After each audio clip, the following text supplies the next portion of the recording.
অবশেষে শোক মিছিল নিয়ে মাঠে নামলো আওয়ামী লীগের নেতাকর্মীরা। আজ দুপুরে রাজধানীর সহ বিভিন্ন অঞ্চলে জয় বাংলা জয় বঙ্গবন্ধু বলে স্লোগান দিতে দেখা যায়।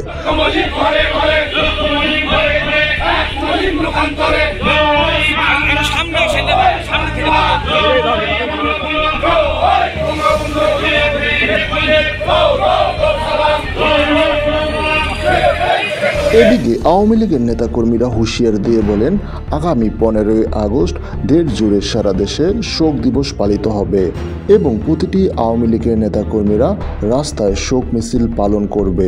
এতে অন্তর্বর্তীকালীন সরকার সহ বিএনপি জামাতের নেতাকর্মীরা বাধা প্রদান করলে আওয়ামী লীগের নেতাকর্মীরা রাস্তায় উপযুক্ত জবাব দেবে। এদিকে 15 আগস্টকে ঘিরে নানা নাশকতার আশঙ্কা করছে অন্তর্বর্তীকালীন সরকার। এদিকে আওয়ামী লীগের নেতাকর্মীরা হুঁশিয়ার দিয়ে বলেন, আগামী 15ই আগস্ট মিছিল নিয়ে ধানমন্ডি 32 নম্বরে বাড়ি যাওয়ার কথা রয়েছে। এদিকে অনেক রাজনৈতিক বিশ্লেষকরা মনে করেন এর ফলে আবারও আওয়ামী লীগ রাজনীতিতে ফিরতে যাচ্ছে।